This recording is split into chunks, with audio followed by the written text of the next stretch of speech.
Well, the face cam's on. You know this is serious then. I'm not exaggerating the logistics of what I'm going to be discussing in this video today, but the future of the Life is Strange franchise is in the air, and I'm not exaggerating this. Some recent stuff came out, and I've wanted to wait to discuss this because more and more has come out since then about Deck 9 games and what happened. We know Double Exposure. I think it's a solid game. I'm not gonna say it's good. It's probably, like I said, maybe my third or fourth favorite in the franchise. I'd probably put 1 and 2 in True Colors over it. Probably my fourth favorite. And I mean, I'd probably only put it over Before the Storm, in my opinion. But the issues being that this franchise is on the teetering of a potential collapse.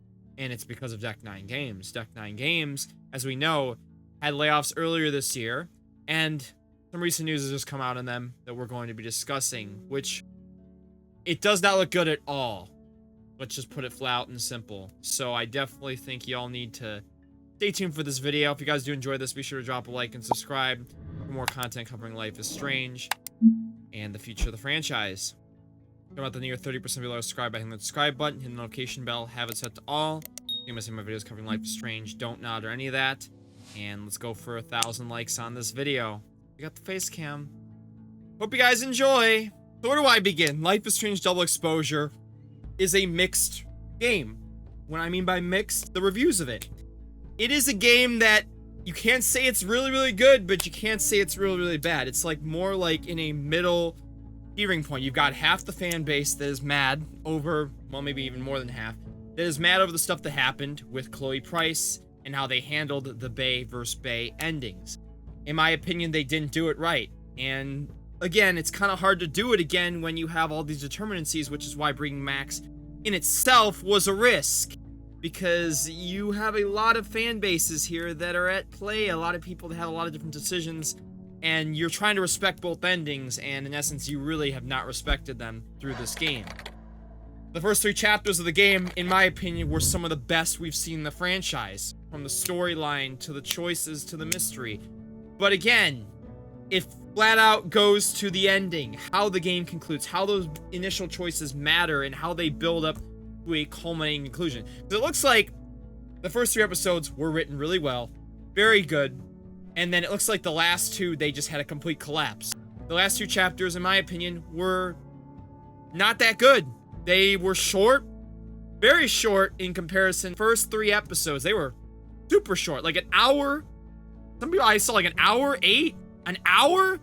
Like, are you serious? Like, how do you go from like 2.5, 3-hour episodes to an hour? An hour flat. That's ridiculous. And that just shows that it's like the writing team and the directors and everything, it's just like they ran out of time and they just had to like put a bunch of building blocks together and just throw it out there. When in essence, likely if that was that bad, and that's what the leaks and rumors had said leading up to this game, had a phenomenal beginning. It was wonderful. And then after that, they said it ends And that's really, the leaks were true. It was true. The game ended like that. And that's just what I'm saying. Like, the game already in itself was not in a good spot. I don't know how the sales or numbers are going to be for it. Maybe it'll be good, maybe not. I'm not sure. I'm not going to say it's something out of the blue with it, but probably decent sale numbers. Not like True Colors, I'm assuming, but they still probably sold pretty well. The issue being, Deck 9's had financial troubles. They just lost a deal with Skybound to make a new Walking Dead game. They were working on a pre-production script for The Wolf Among Us 2. Canceled. They had all those issues behind the scenes with people getting cut from their jobs. You know, directors with certain symbols. I mean, we can go on and on about the issues behind Deck 9 games, but we're going to talk about the new stuff mainly today. If you want to go check out that video on Deck 9 games or whatever the article, I'll throw a link to it down below in the description. So 5 days ago, Deck 9 tweeted the following. Today, we are sad to share the news that we must say goodbye to some of our talented team members. This is an extremely difficult decision and reflects the challenging times many companies in our industry are currently facing. We are extremely grateful to every individual who has dedicated their hard work, passion, and commitment to making transformative entertainment with us. Those of you leaving the studio due to these changes, thank you for sharing your talents with us. We are proud of what we were able to accomplish together, and we are committed to supporting you in this transition in any way we can. The community, we ask for your support and understanding during this difficult time. This was done by Mark Lyons, who's the CEO of Deck 9 Games. Now listen, let's play on simple. Deck 9 Games is not necessarily in the most racing light with the Life is Strange franchise because of double exposure. And in my opinion, again, we compare them to Don't Nod. Don't Nod games are here. Maybe Deck 9 games are here. Maybe after double exposure, they go down to here. Don't Nod games are on a new level when it comes to Life is Strange. They've hit a new bar. And that's why I'm so excited for Lost Records Bloom Rage. If you want to go check out my last video on that. Come out in February. At least the first episode. In March for the second. So excited for that game. But Layoffs. This is the second time this year, Deck 9 has had layoffs, which hints a huge issue, meaning they already lost, like, what, 20% of their workforce earlier this year, and now they have all these other layoffs. But it's not just the fact that there's more layoffs that's concerning, it's who got laid off. The names are significant, very significant. And again, I want to make this clear. Nobody should be celebrating this. No one should be like, oh my god, yay, like, the team-up double exposure is... No, these are people losing their jobs. This is a couple weeks before Christmas. If you are celebrating this, disrespectful as hell.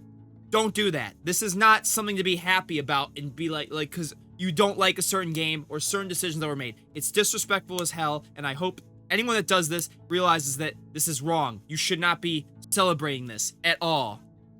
Let's start with who got laid off.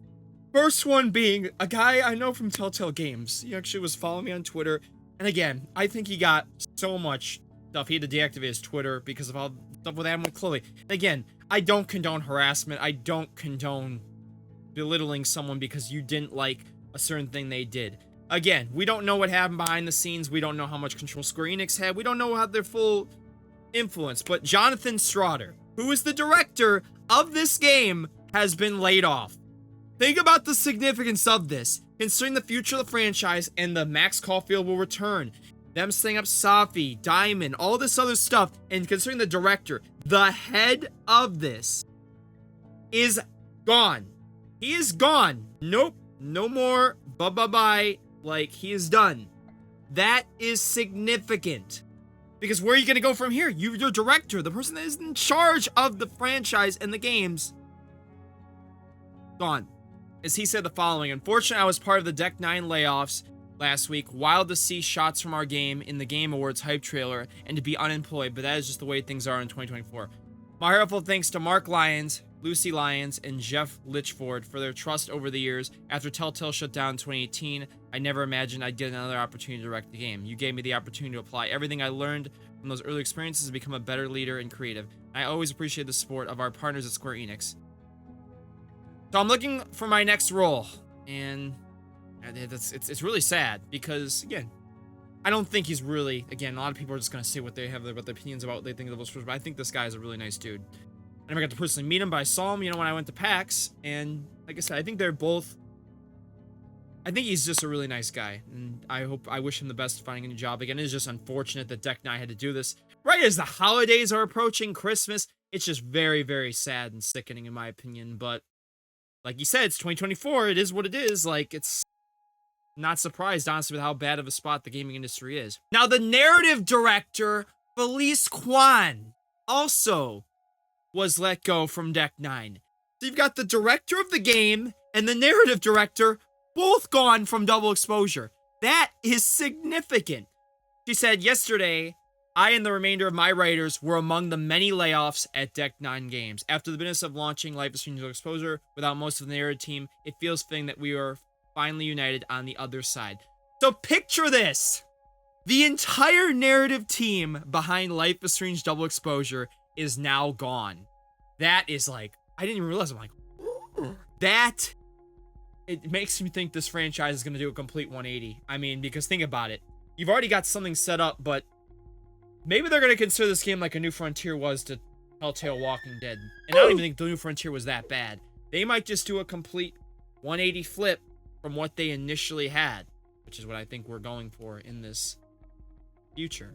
And mostly going through the list of other people that have been laid off, we've got like character artists, we've got directors, we've got narrative writers, we've got engineers, cinematic artists. Even the lead producer on the game got dropped. This is just telling that Deck 9 already had lost 20% of their workforce earlier this year, and they've got all these names, so about like 10, 20 other people. They already were low as is on staff. And I told you all, remember I said before Double Exposure release, that this is a game because of the issues Deck 9 had behind the scenes that they had to deliver on. And unfortunately, it seems they did not. Even if you have your opinion that you think it's a good game, money talks, numbers talk, reception talks, and it's a mixed game. That's not going to win a lot of things over. And I guarantee these layoffs are probably, like I said, as he's going to say, as a result of the industry, which I definitely think is a factor. But I also think the double exposure launch not being what they probably wanted also probably factored into this a teeny bit. And again, my condolences to all the people at Deck 9 Games who lost their jobs. This is never a fun thing to cover or something that anyone here should be celebrating. It's sad, it's heartbreaking. The holidays are coming up. Nobody should be without a job going into Christmas and the holidays and stuff, especially when some people may be living paycheck to paycheck. They may be, you don't know what's going on in people's personal lives. And I'm hoping that every single person that lost their jobs at Deck 9 is able to get back on their feet and find somewhere new to work at and be able to deliver amazing games for us to play in the future. I'm just sick to my stomach, though, overall, that it's come to this. That a franchise that I covered in, really, maybe in its peak, Life is Strange 2, has fallen down from this. Because True Colors was great.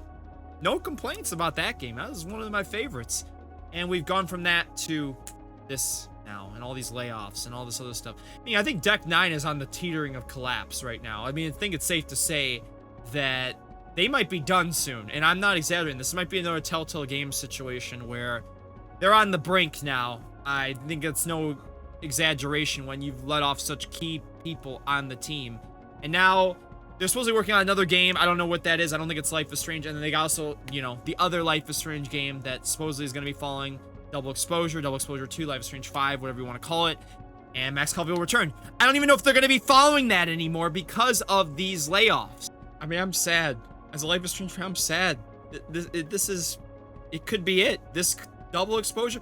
I remember people when I was at PAX had asked, is this the end of the franchise? And I never really thought of it, but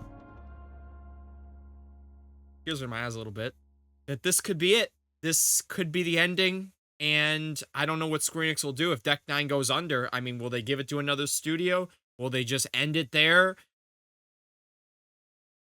I don't know, man. That's the really nerve-wracking part, especially because Hannah Tell, she just came back. She did such a phenomenal job. She's nominated for the Game Awards, so go vote. You have a day to do it. The Game Awards is tomorrow.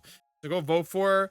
I'll link that in the description down below, but I'm going to feel bad for her if it comes down to this and she's not able to, reprise her role again as Max, because I'm not complaining. Hannah was probably, in my opinion, the best part of the game, and I'd love to see more of her, as long as it's done right.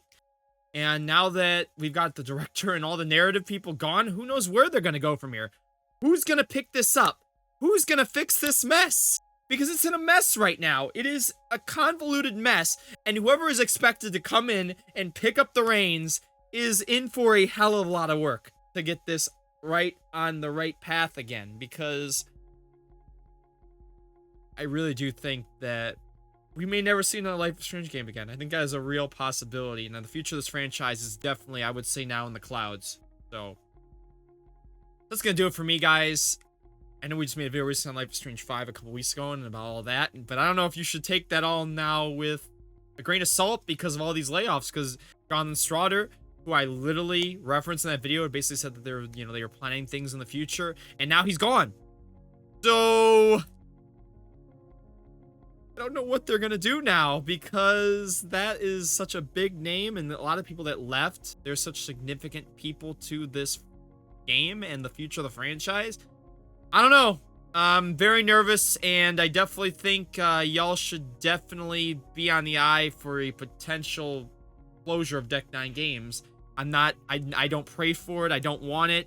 I do hope that whatever other issues Deck 9 has, they get that fixed, and shame on them for laying off people before Christmas. Shame, shame, shame. I know people think I don't say anything negative on studios I cover. I promise you I do. And I'm not happy with them at all. A lot of these just bad stories. I've heard more bad, much more bad than good from Deck 9 in the last year. As you enjoyed this video, please be sure to drop a like and subscribe if you haven't already. Hit the notification bell. 1,000 likes on this video. Go check the playlist down below for any videos you guys may have missed in regards to the Life is Strange and all that. And I want to thank y'all so much for watching. Bittersweet, man. Alright, guys. Until next time, I'll see you guys later. See you tomorrow for the Game Awards. Bye.